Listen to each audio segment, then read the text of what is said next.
Hace aproximadamente un año asistíamos atónitos a las medidas de urgencia decretadas en todo el planeta para intentar frenar el aumento trepidante de un virus que nos había puesto en jaque. Desde entonces han pasado cosas que no podíamos ni imaginar. Saliendo del confinamiento más estricto, yo creo que fue alrededor de junio, si no recuerdo mal, Juan, nos encontramos con la posibilidad de publicar un libro que se iba a titular Viral.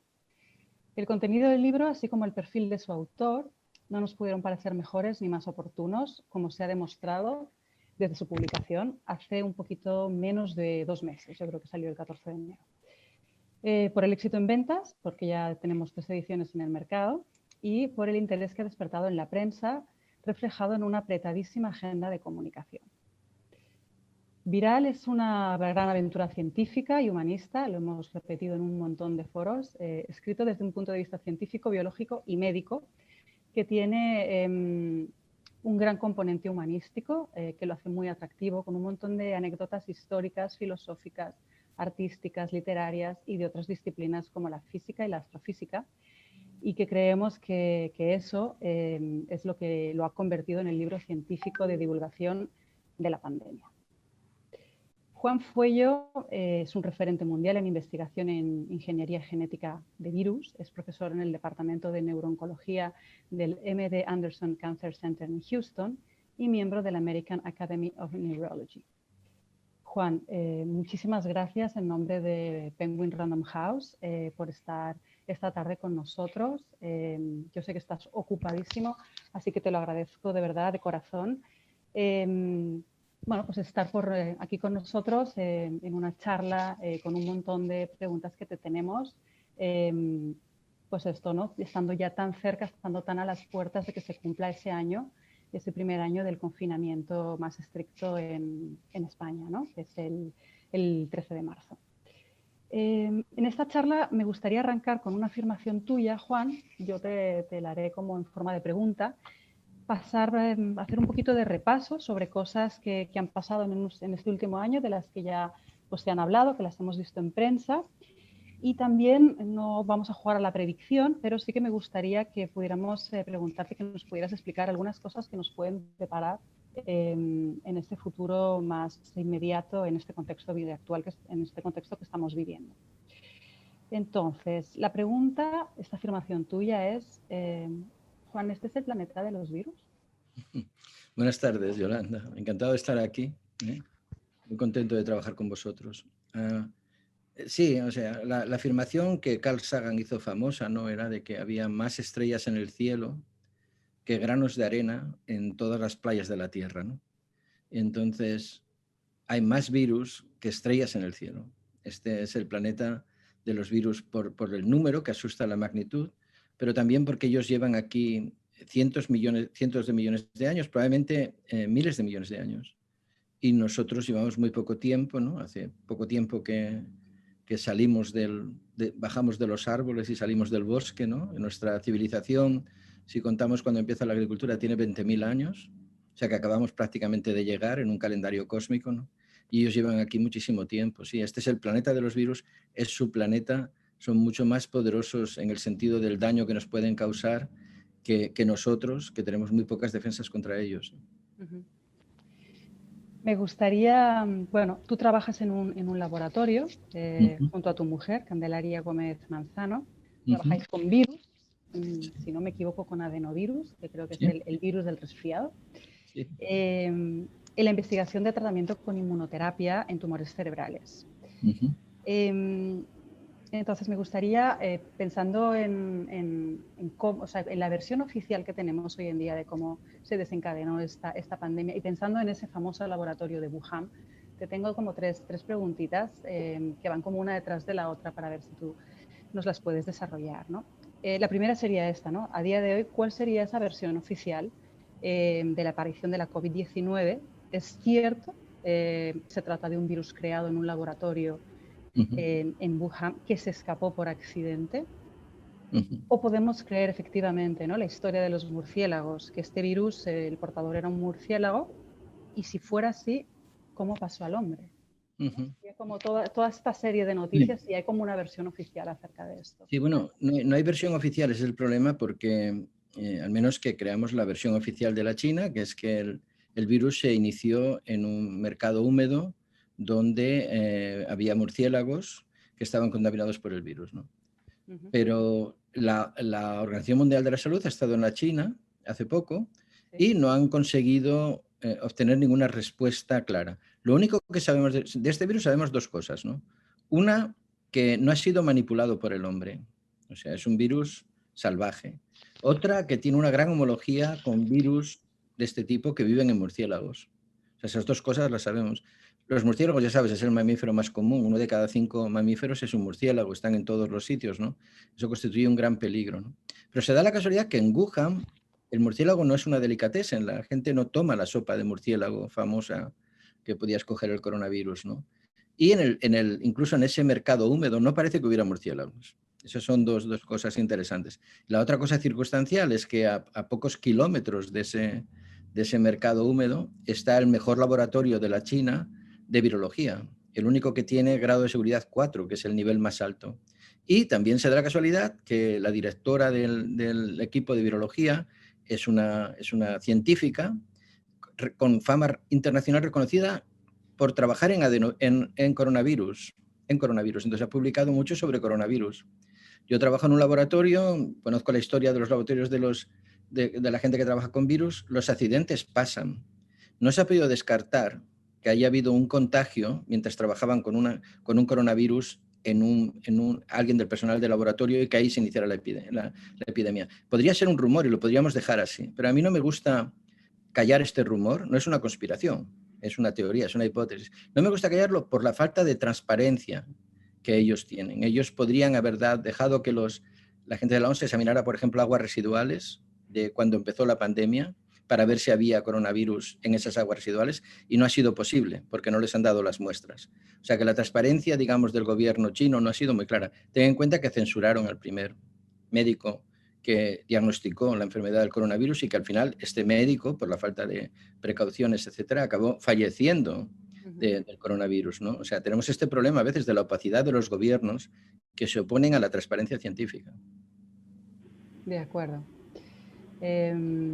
Claro, esto me hace pensar en algo de lo que hablas también en el libro, que es acerca del bioterrorismo, ¿no? ¿Crees que la COVID-19 dará como malas ideas a grupos o estados terroristas? Sí, lo va a dar porque, Yolanda, el gran problema aquí es que con un 1% de mortalidad, este virus ha destruido la economía de muchos países, ¿no? Por ejemplo, en países africanos, que el Producto Interior Bruto estaba siendo positivo en los últimos 10 años, con la COVID se ha vuelto negativo, ¿no? Has visto cómo en España ha paralizado la economía y en Estados Unidos, ¿no? O sea, las ideas ahora del bioterrorismo serían no utilizar quizás un virus con la idea de destruir a la población o de aniquilar un gran número de personas, que también podrían hacerlo, sino que un virus que podría destruir la economía del país enemigo, incluso un virus que fuera más difícil de descubrir. La OMS, no soy yo, la OMS tiene miedo a que esto pase. Y creo que la COVID-19, efectivamente, la COVID-19 está dando ideas a todos estos grupos. Es muy fácil de hacer un virus para un ataque de bioterrorismo. Y ya sabes lo que dicen, es muy barato. Se dice que las armas biológicas son las armas atómicas de los países pobres. O sea, a un Estado terrorista le sería muy fácil convertir cualquier entidad civil que se dedique, por ejemplo, a fabricar vacunas para crear un elemento muy peligroso. Entonces sí hay que estar atentos porque puede haber un resurgir del bioterrorismo a raíz de la pandemia. Sí. Bueno, cambiando un poco de tercio, hay una pregunta también que me parece muy interesante, ¿no? Y es si es verdad que las infecciones por virus han influenciado la evolución de animales, incluyendo al hombre. Sí, esto es lo que es interesante, ¿no? La paradoja de lo que son los virus, que tienen este aspecto yin y yang, ¿no? Este aspecto malvado, ¿no? Y luego tiene un aspecto que podríamos llamar positivo. Por ejemplo, se sabe que la infección por un retrovirus hizo que los mamíferos desarrollaran la placenta. Entonces los mamíferos dejan de poner huevos y desarrollan la placenta a raíz de una infección por un retrovirus. Y esto es muy importante porque dentro del huevo la posibilidad de tener un cerebro grande es muy pequeña. En cambio, cuando empiezas a desarrollar un feto con una placenta, da la posibilidad de que los cerebros sean más grandes. O sea que esto ha sido un gran avance. Y otro gran avance, se piensa que no, estamos siempre con lo que nos diferencia de los primates, ¿no? y entonces parece que las infecciones por retrovirus podrían haber causado la evolución de primates al hombre, ¿no? O sea, parece que retrovirus que infecten células germinales y se integren pueden producir un salto en la evolución, tanto en la de los animales como en la evolución humana. Esto es algo que estamos mirando ahora. Hace poco, hace 2 años, se ha publicado un paper, un artículo en una revista científica que se llama Cell, que es de las más prestigiosas del mundo, sobre una proteína producida por un virus que tenemos en el cerebro, que se llama ARC, que es imprescindible para la memoria. O sea, que los virus podrían estar ayudando a nuestras funciones cognitivas superiores, ¿no? O sea, es un tema muy interesante, ¿no? Como el virus es un parásito, pero cuando se adapta a nosotros hay un beneficio mutuo. Jo, qué interesante. Bueno, pues también te quería preguntar, cómo no, acerca de las vacunas, de las patentes, de las cepas. Y quería como traer, bueno, como esta historia de este virólogo judío, de Albert Bruce Sabin, que murió hace 27 años, que fue conocido por descubrir la vacuna contra la polio y que renunció al dinero de la patente, lo que permitió que se extendiera a todos, a los países más pobres, a todos los niños. Decidió no patentar su vacuna para que todas las empresas farmacéuticas pudieran producirla y ofrecerla pues a todos los niños del mundo, y de hecho entre el año 59 y el 61 millones de niños en los países del este, de Asia y de Europa fueron vacunados, y la vacuna contra la polio detuvo la epidemia, ¿no? Me parece que es una historia súper bonita, ¿no? Entonces, con respecto al tema de las vacunas, también tengo ahí como varias preguntas que quería hacerte, ¿no? La primera es, ¿una vacuna en un año? O sea, increíble. Nos ha sorprendido incluso, ¿no? A los que no estamos, a todos. A ellos, a los que lo han hecho les ha sorprendido, sí. Es increíble. Bueno, te quería decir primero que la polio igual es la segunda enfermedad por virus que erradicaremos. De momento se ha eliminado, solo queda en Pakistán y Afganistán. O sea, lo que tú decías de la vacuna de la polio, cómo está funcionando, ¿no? O sea, es fantástico. Respecto a, bueno, la vacuna que teníamos, que habíamos dado, que se había demostrado que funcionaba a nivel mundial, digamos, ¿no? Era la vacuna, la última vacuna, quizás la de las paperas. Se tardaron 4 o 5 años en conseguirla, ¿no? Se tardó también, no tanto, pero se tardó tiempo en conseguir la vacuna contra el virus del papiloma humano, que también produce cáncer uterino, ¿no? Pero, bueno, nadie se imaginaba que íbamos a tener una vacuna en un año, y está muy bien que este matrimonio de migrantes en Alemania, ¿no?, hayan desarrollado esta tecnología del RNA mensajero que está dando tan buenos resultados, ¿no? Y hay que alabarlos, y bueno, es una gesta científica increíble, ¿no? Aunque requerirá mejoras, como todo en la ciencia, todo se va corrigiendo, la vacuna no es perfecta, ¿no? Pero esto ha sido extraordinario, y esto es lo que nos va a dar, lo que nos va a llevar a la normalidad. Fíjate, hoy mismo el New York Times, ¿no?, hoy ha publicado que la CDC, la Agencia Reguladora de Fármacos aquí en Estados Unidos, ha dicho que personas vacunadas se pueden comenzar a reunir en lugares interiores sin llevar mascarilla. Esto es hoy, lo han dicho, ¿no? O sea, esta es la primera visión que tenemos de que hay luz al final del túnel, de que se va a llegar a la normalidad, de que vamos a vivir sin mascarilla, y esto nos lo da la vacuna. Claro, esta es una de las preguntas que tenía como más adelante, ¿no? Ya volveremos. Con respecto al tema de las vacunas, es verdad, ¿no?, esta carrera contra reloj, ¿no?, que se ha conseguido en un año, y ahora parece como que hay otra carrera, ¿no?, que es la carrera acerca de la vacunación, ¿no?, de lo rápido, o sea, de lo rápido que debemos ser a la hora de poder administrar todas esas vacunas, y para conseguir esa inmunidad del rebaño y esa inmunidad global, ¿no? Y entiendo que ahí hay una parte importante de cara a las nuevas cepas, ¿no? O sea, ¿hasta qué punto estas nuevas cepas que están apareciendo, ¿no? Hablábamos de la británica, pero ahora, bueno, también tenía como apuntado, ¿no?, la cepa del demonio, la californiana, ¿no?, que es que da miedo leer acerca de ella, ¿no? ¿Hasta qué punto pueden ser resistentes estas nuevas cepas a las vacunas, y qué peso tiene pues eso, ¿no?, esta carrera contrarreloj que debemos seguir para que el mayor número de personas posibles consiga estar vacunada cuanto antes, ¿no? Sí, exactamente, ¿no? Hay una cosa que hay personas que no entienden, ¿no?, que es que el virus solo muta, solo crea nuevas cepas mientras está infectando personas. Si no infecta a nadie, el virus está inerte, no muta. O sea que es muy importante frenar la infección, el contagio, para poder prevenir que estas cepas ocurran. La cepa del demonio, pues lo ha dicho creo que un periodista de Los Angeles Times, todas son las cepas del demonio, no hay una solo, todas son malas, ¿no? Pero la cepa que será la peor será cuando veamos que sea resistente a las vacunas. De momento no son resistentes a las vacunas. Quizás la cepa de Sudáfrica, la eficacia de las vacunas ha bajado algo, pero sigue siendo eficaz, ¿no?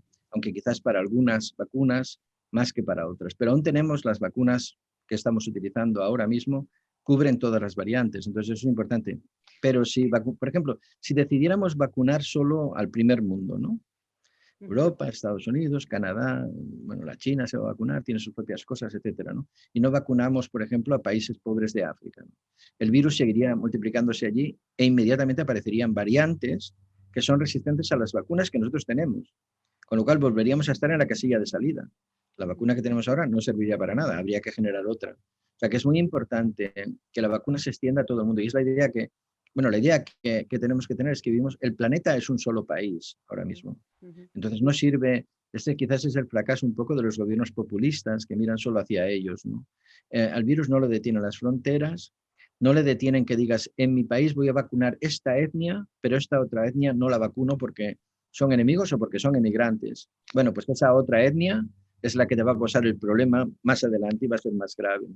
O sea, que cuanta más gente se vacune mejor, no se va a poder vacunar todo el mundo y eso va a conseguir que el coronavirus se convierta en endémico después de pandémico, que tengamos que vivir con él, pero cuanto más gente se vacune, menos posibilidades de que aparezcan cepas anómalas ahora, ¿no? Ahora, que es cuando está en el pico la pandemia. O sea que la idea de las patentes y de una... O sea, bueno, esto no... A ver, yo soy muy pro patente, ¿sabes? Yo soy pro patente, o sea, yo creo que soy científico, tengo varias patentes, o sea, mea culpa también, ¿no? Pero el caso es el siguiente, ¿no? Yo lo veo No, pero ¿sabes? Me interesa que nos lo puedas explicar también porque igual sí, tenemos una idea como no científicos un sí. poco distorsionada de esta realidad también, no lo sé. Sí, mi mujer y yo, ¿no? Candelaria y yo diseñamos un virus que podía, en ratones, destruía los tumores cerebrales, pero había que llevar ese virus a un estudio clínico. Entonces, lo hemos podido llevar porque teníamos patentes. Una compañía, a raíz de comprarnos las patentes, fue capaz de invertir y dar los millones necesarios para que se hagan los estudios clínicos. Ahora mismo estamos haciendo un estudio clínico en tumores cerebrales, una enfermedad rara, o sea, no es una vacuna, es una enfermedad rara, y requiere este estudio, que está en fase 3, 50 millones de dólares. ¿Sabes? Nadie los va a dar de manera gratuita. El egoísmo de las compañías farmacológicas también mueve el progreso. Y ellos buscan un beneficio, y el beneficio solo existe con patentes. Yo creo que la patente hace que estas compañías se interesen. Si no pudieran tener las patentes, no lo harían. O sea que soy muy pro patente. Pero también creo que el gobierno debe de intervenir. Por ejemplo, si una compañía se niega a dar la vacuna a un país, o si el coste es excesivo, etcétera. Tiene que haber una regulación de cómo se hace eso. Y tiene que haber un factor altruista y filantrópico por parte de las compañías farmacéuticas, porque los beneficios que tienen normalmente son muy grandes. O sea, que yo creo que países pobres deberían tener la vacuna gratis, porque ya sacan bastante beneficio en los países ricos. Pero sin patentes no habría este progreso. Ok, la regulación. Quizás es muy poco ingenuo, pero es así. Muy bien, pues claro, estamos como tan centrados en el tema de las vacunas, no digo las vacunas, las distintas vacunas, que yo creo que se ha hablado menos de algo que me parece que es muy importante también, ¿no? Que son los tratamientos antivirales. Aunque ya son muchos los que están poniendo el acento en este tema y en su importancia, ¿cómo crees que puede usarse la inteligencia artificial para descubrir estos fármacos antivirales y por qué son tan importantes, ¿no? Y esto ha sido una explosión durante la COVID-19, de intentar usar la inteligencia artificial para buscar medicamentos que funcionaran contra el COVID. Ha explotado ahora lo hemos visto actuar en la realidad, ha dejado de ser ciencia ficción, ¿no? Pero hablando más de lo que es publicaciones científicas también, hace 2 años se publicó el primer artículo, quizás menos de 2 años, el primer artículo del uso de inteligencia artificial para encontrar un nuevo antibiótico. Este antibiótico lo llamaron Halicin, H-A-L, es como se llama la computadora de la película 2001, una odisea del espacio, ¿sabes? Entonces le pusieron el nombre HAL y luego Steam, ¿no? Halicin. Entonces, este antibiótico funciona porque no ha sido diseñado por un hombre, y eso es, perdona, por un hombre o por una mujer, ¿no? No ha sido diseñado por un ser humano. El asunto es el siguiente, hasta ahora todos los antibióticos que buscábamos, los buscábamos de la misma manera. Y en cambio el uso de inteligencia artificial, hacer que las computadoras piensen, lleva a encontrar otras nuevas avenidas de cómo encontrar medicamentos. Entonces han encontrado ese medicamento. Para los virus tenemos una historia horrible de encontrar tratamientos, ¿sabes? Bueno, para el Remdesivir, que se ha aplicado para el coronavirus, que tiene eficacia, aunque no mucha, lo diseñamos para la hepatitis C, que no funcionó, y luego lo vamos al ébola, que tampoco funcionó, y ahora para el coronavirus. No tenemos tratamientos. Y cuando encontramos realmente un medicamento que hace efecto contra el virus, entonces solo hace efecto contra un virus. ¿Sabes? La penicilina hace efecto contra un amplio espectro de bacterias, ¿no? Los antivirales solo hacen efecto contra un virus y las vacunas también contra un virus. Y además la vacuna sirve a lo mejor para un año. Para el año siguiente hay que hacer otra vacuna. Así de atrapados nos tienen los virus. No tenemos una penicilina para los virus. Todavía no hemos llegado a eso, ¿sabes? Es muy complejo. Y yo creo que la inteligencia artificial ayudará mucho. El machine learning, el deep learning, todo esto ayudará para conseguir diseñar medicamentos contra los virus de formas que nunca habíamos pensado. Muy bien, qué interesante. Bueno, en tu libro, en Viral, también hablas de un tema que me parece muy interesante, que hablas de la letalidad de la ignorancia. ¿Qué opinas de los negacionistas? Bueno, en el libro mencionamos, es un ensayo de Isaac Asimov, ¿no? Que habla de cómo, y todavía lo escribió hace muchos años, pero todavía sigue estando ahí, ¿no? Habla cómo en democracia parecería que mi ignorancia vale tanto como tu conocimiento, ¿no? Que, bueno, yo puedo tener una opinión. Pues bueno, a ver, el agua hierve a 100 grados al nivel del mar. No hay opinión que valga, ¿sabes? Es un hecho científico. Ya está. Las vacunas protegen del coronavirus. No hay opinión que valga. Es un hecho científico. Si llevas mascarilla, contagias menos. No hay opinión que valga. Es esto, ¿no? Entonces, lo que ocurre es que los negacionistas o los antivacunas, que por cierto la OMS hace 2 años los catalogó como una de las 10 mayores peligros para la sanidad en el mundo, ¿eh?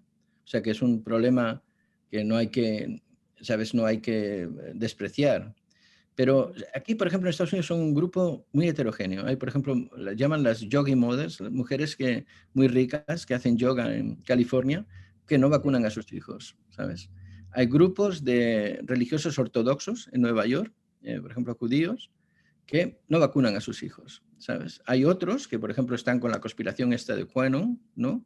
La conspiración de que Donald Trump ganó las elecciones, que están, ¿sabes?, en contra de que se vacunen a la gente. Donald Trump mandó un tuit muy peligroso cuando estaban haciendo la campaña diciendo vacunan del sarampión y ahora tenemos autismo, ¿no? Cosa que no es verdad, pero que ahí quedó el tuit, ¿sabes? Y luego hay también ignorancia, ¿no? Yo creo que la ignorancia es lo que puedes combatir, ¿sabes? La ignorancia, o sea, la gente que tiene preguntas sobre las vacunas, hay que escucharles y contestar y, bueno, hablar del tema, discutir complicaciones, etcétera, ¿no? Pero cuando se basa en temas de ideología, en temas de religión, en temas de pseudociencia, ¿no?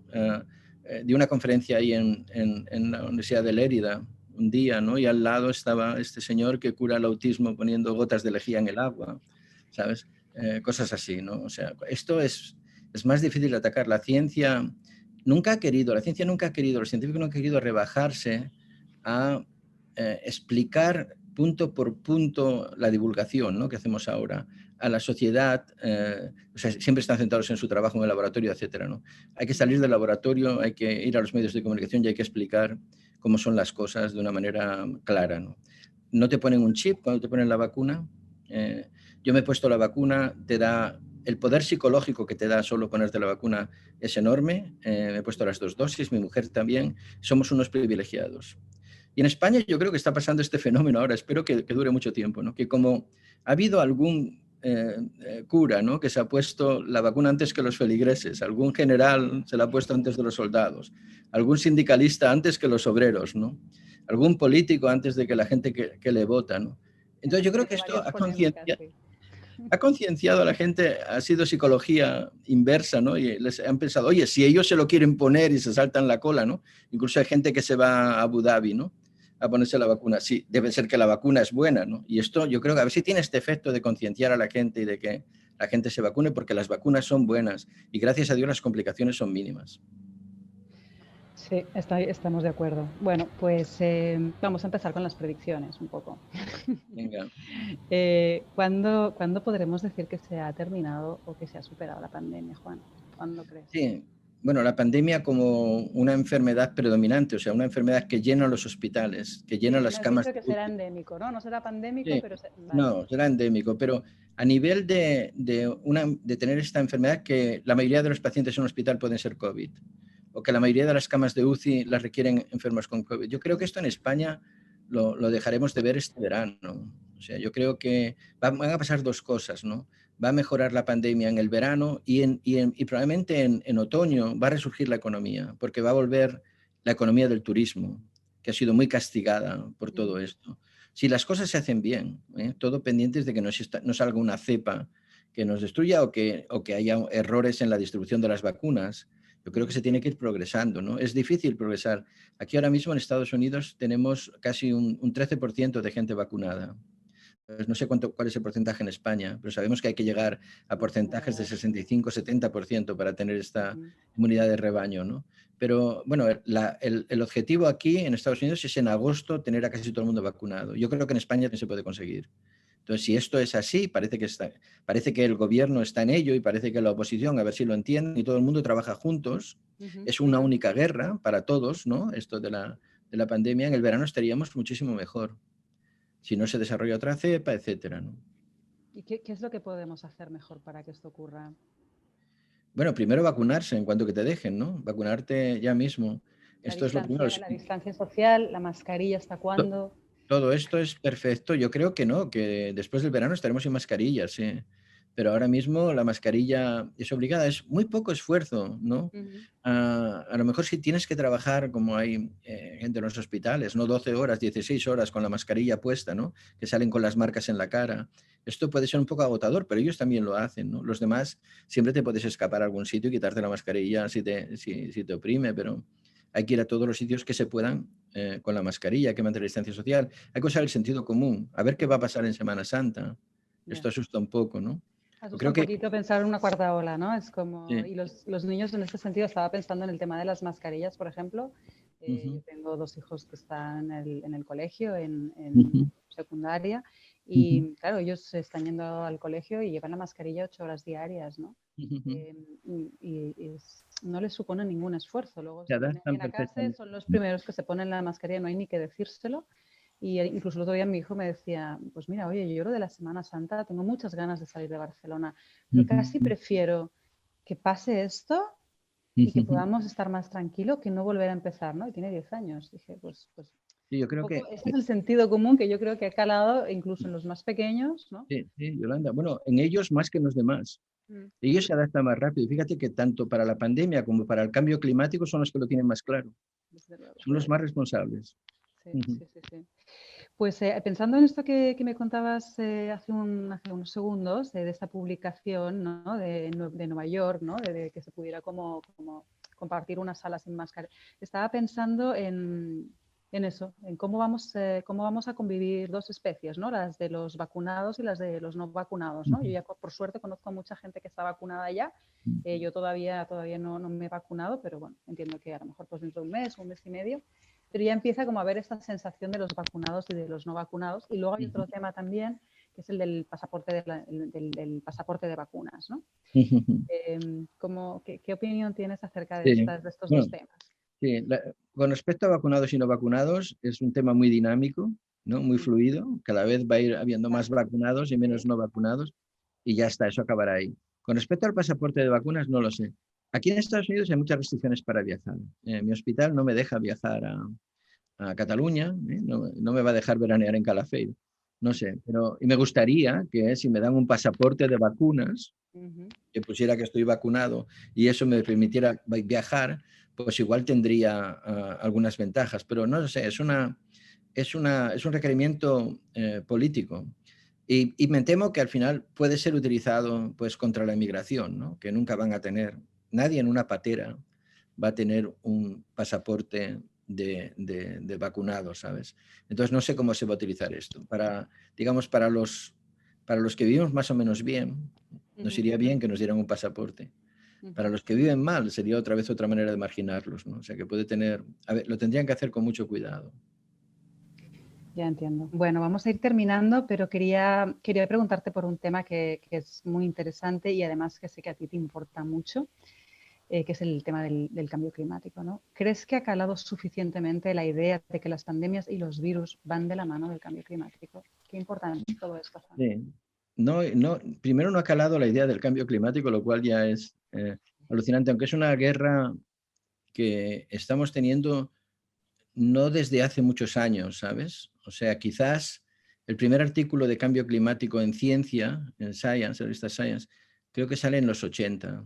Y de ahí pasa inmediatamente a ser la portada del New York Times y el científico va a declarar al Parlamento americano. O sea, parecía que iba a tomar un gran impulso, pero luego quizás los intereses creados, muy poderosos que hayan conseguido frenar esto. Y aquí los negacionistas sí que son negacionistas muy duros, ¿no? Son gobiernos, yo vivo en Houston, es la capital de la energía de Estados Unidos, es la capital del petróleo, ¿no? Y tengo dos presidentes que han pasado por aquí, los dos Bush han pasado por aquí, los dos han potenciado la energía a base del petróleo, ¿no? O sea que es un poco, no existe todavía esta mentalidad a nivel total de que como nos descuidemos, pues eso, el rock and roll del petróleo se va a convertir en el último blues por un planeta azul, ¿no? O sea que esto podría llegar en pocos años, ¿no?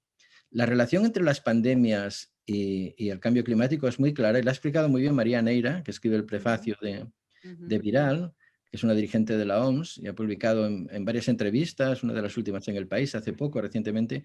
Ella dice que el 70% de las pandemias últimas tienen que ver con la deforestación y el cambio climático, ¿no? O sea, aparte de la deforestación, que es le tomas terreno a la jungla y cuando le tomas el terreno construyes granjas. Entonces los granjeros y los animales domésticos se ponen en contacto con animales salvajes y hay un intercambio de virus constante y muy peligroso, ¿no? Aparte de esto, también existe la idea de que el cambio climático, subir un grado centígrado la temperatura en el planeta, podría modificar dónde viven los mosquitos. Entonces, los mosquitos, por ejemplo, que llevan el dengue o que llevan la fiebre amarilla, de golpe podrían estar en España. Entonces, podríamos empezar a tener brotes de enfermedades que ven en otros países y que nosotros no vemos porque estamos en una diferente franja de temperatura, pero la temperatura se ha igualado, ¿no? Al mismo tiempo, la idea es también que el calentamiento global está produciendo el descongelar el permafrost, ¿no? El permafrost la ciencia del permafrost la llevan los científicos rusos, son los mejores en esto, en estado en Siberia, ¿no? Y ellos ven que en Siberia hay cadáveres de pacientes que han muerto de la viruela y ujú, que ahora cuando se descongela esa parte aparecen esos cadáveres, ¿no? Piensa que, por ejemplo, el virus de la gripe española, que infectó a 500 millones de personas a principios del siglo XX, pues el virus de la gripe lo pudimos rescatar de una paciente que había fallecido en Alaska, había sido enterrada y su cuerpo estaba congelado en el permafrost. Y entonces fue un científico allí, descongeló y de los pulmones sacaron fragmentos del virus, ¿no? Etcétera. O sea, se sabe que hay virus entre los... O sea, hay varios factores que conectan el cambio climático y las pandemias. Y también que conectan el cambio climático y la salud. El cambio ujú. climático es malo para las enfermedades pulmonares. El cambio climático va a producir que aumente la incidencia de cáncer en los próximos años. Entonces tiene que haber una mentalización global de que esto ocurre. Y luego hay un gran problema, es la pandemia. Si tenemos suerte, las pandemias las puedes atajar con una sola medida, la vacuna. Pero no hay vacuna para el cambio climático. No hay una sola solución, no hay una solución única para el cambio climático, ¿no? Y aquí otra vez están los gobiernos egoístas que pretenden que su país es el único que sirve, ¿no? Todo esto no sirve para el cambio climático. Todos los países han de trabajar en conjunto. Yo me alegro que Estados Unidos haya vuelto a dos sitios, uno a la OMS, que nos íbamos a salir con Donald Trump, y el otro al Acuerdo de París, que de momento lo están haciendo fatal, por cierto, los países que están en el Acuerdo de París, pero a ver si ahora, también con el empuje un poco de Estados Unidos, podemos conseguir que esto vaya hacia adelante. Las pandemias van a arreciar, va a haber cada vez más pandemias, van a ser más seguidas y más graves, y son debidas en gran parte al cambio climático unido a la globalización. Sí. es un grandísimo reto, ¿no? el que tenemos por delante con el cambio climático. Y hablando de retos, me gustaría como acabar. Me gustaría saber cuáles son los retos que nos esperan con respecto a la COVID-19 en distintos niveles, ¿no? A nivel político, a nivel científico, económico y social. Y qué papel juegan los gobiernos neopopulistas en el control de las pandemias. Sí, sí. Bueno, yo estoy revisando becas ahora mismo, no te puedo decir de qué entidad, ¿no? Pero es una entidad europea. Y varias de ellas son de coronavirus. O sea, creo que los científicos se han puesto a trabajar, se han puesto las pilas inmediatamente, ¿no? O sea, el reto científico que hay ahora, por ejemplo, es conseguir una vacuna, por ejemplo, igual que la de Moderna, pero que no requiera que tenga que estar a temperaturas tan bajas, para que pueda, ¿sabes?, llevarse de modo rápido a todos los sitios. Una vacuna que solo sea de una sola dosis, ¿no? No sé si la de Johnson Johnson, que ha sido hecha, por cierto, con adenovirus, no sé si esta vacuna cubrirá estas necesidades, pero ese sería un gran reto. Tenemos que progresar en la tecnología de las vacunas para que sea más rápida, podamos llevarla a más sitios, no haya que tomar medidas especiales y que una dosis sea suficiente, ¿no? Este sería el primer reto científico. El reto político es establecer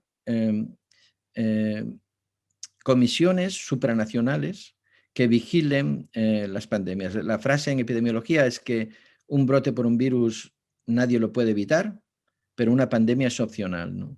Entonces, Bill Gates recuerda que hacemos muchas maniobras militares para prevenir una guerra nuclear y no hacemos ninguna para prevenir una pandemia. Tendrían que hacerse ejercicios imaginarios en los que se dijera, bueno, se ha disparado un virus ahora en Tailandia, ¿no? ¿Dónde se encienden las primeras luces rojas? ¿Qué laboratorios van a hacer los test? ¿Qué vacunas? ¿Qué fronteras se van a cerrar? ¿Qué laboratorios van a hacer las vacunas? Y que todo esto estuviera llevado, pues eso, por la OMS, ¿no? Que es la mejor herramienta que tenemos, no es perfecta, pero como la ciencia tampoco es perfecta, pero es la mejor herramienta que tenemos, ¿no? A nivel económico, yo creo que tiene que haber un aprendizaje aquí enorme de cuánto puede afectar una pandemia a la economía, creo que no lo sabíamos, y en los países pobres ha aumentado la desigualdad entre los ricos y los pobres, y en los países ricos también, ¿no? O sea que es un gran problema, pero los gobiernos tienen que aprender a cómo hacer un balance entre lo que es frenar la pandemia y no perjudicar a la economía. Por ejemplo, yo creo que el gobierno tiene la obligación sagrada, ¿no?, de proteger los negocios a los que ha pedido que se cierren a rajatabla. Sobre todo la industria del turismo en España, la hostelería, los cruceros, etcétera, ¿no?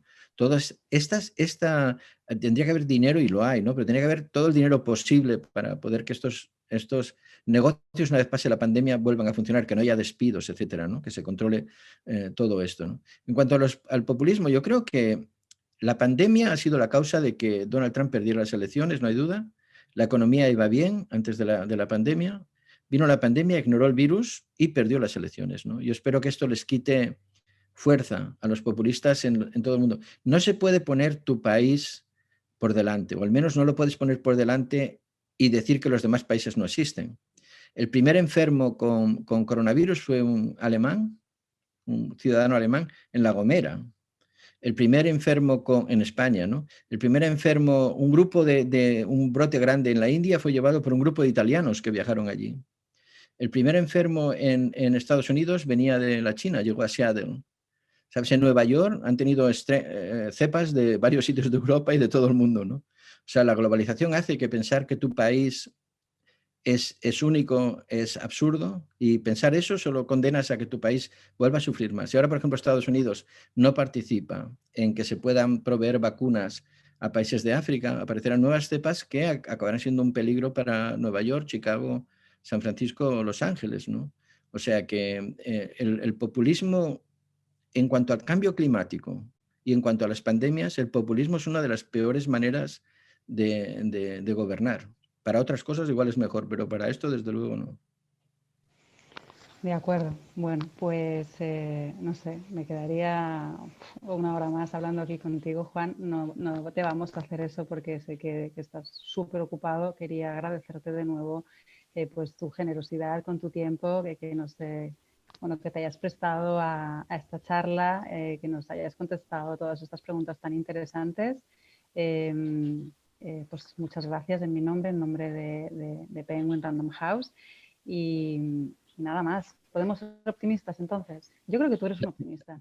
Hay que ser optimistas porque tenemos a la ciencia. La ciencia viene al rescate. Yo creo que hay que repetirlo ahora para ver si los gobiernos incorporan más dinero en los presupuestos para la ciencia. La ciencia siempre ha venido al rescate, siempre nos ha sacado de problemas mayores, ¿no? Yo espero que otra vez nos lo va a volver a hacer, ¿no? Yo quería darte las gracias a ti, Yolanda, porque claro, yo he escrito Viral, ¿no? Que es un trabajo solitario, muchas horas enfrente del ordenador y haciendo búsqueda bibliográfica y volviendo a releer los libros de divulgación que me gustaban y viendo Cosmos varias veces de Carl Sagan, etcétera, ¿no? Pero claro, Viral al final como libro es un producto, ¿no? Y la parte del escritor en ese producto es pequeño. Creo que habéis conseguido hacer un producto muy majo, ¿no? Creo que os ha quedado un libro muy bueno, ¿no? En ese sentido estético, artístico y bueno, de todo, ¿no? Yo creo que es inmejorable. O sea, que felicidades por ese trabajo, ¿no? Que no es mío, que es tuyo, ¿no? Ha sido De tu un equipo. placer y una experiencia muy, muy buena. Así que muchas gracias a ti, Juan.